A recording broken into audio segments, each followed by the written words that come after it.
and we'll come to you. Governance in the public sector. We are all aware of the budget restraints on governments world over, and Uganda is no exception.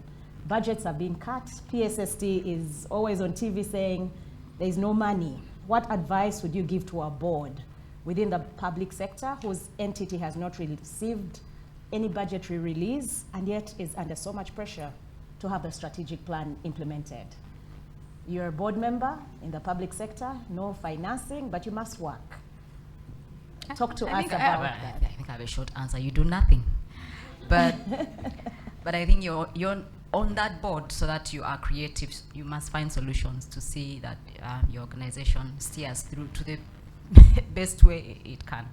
I think, is it Dambisa Moyo? If you read Dambisa Moyo's book, How Boards Work, there is a part where she talks about, I think it's the last chapter, Innovate or Die, and she's talking about different categories of companies. There are these companies that are swimming in money, so they're looking for what to do with the money. And then there are those that are in survival mode, that your strategy is to survive.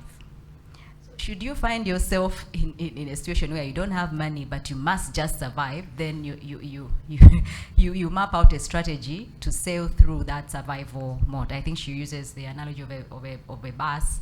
No, is it a bus? Or a bus, and those during wartime. There is peacetime, so it's peaceful, and you have all the time to think through things and go to fancy resorts and hammer out strategy. But there's wartime. So when it's war, what do? Yeah, it's wartime. You put your boots on and go to the front line to fight that war and be in survival mode. So the boards that are hardly getting any money and are facing budgetary cuts would have to think like that.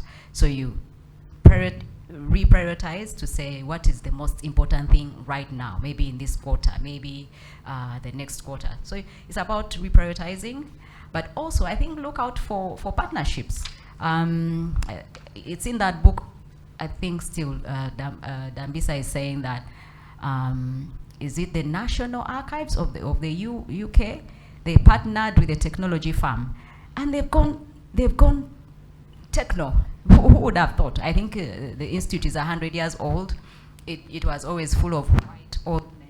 So now they've brought in young people. People are working with a swag in the National Archives, and everyone is wondering, what just happened in such an old entity. So yeah, government or government-owned entities will have to partner with private sector. People have money. People out there. There are some financial capitals where money is available, and governments will have to empower or to give the mandate to those boards to go look for that capital. There is idle capital out there.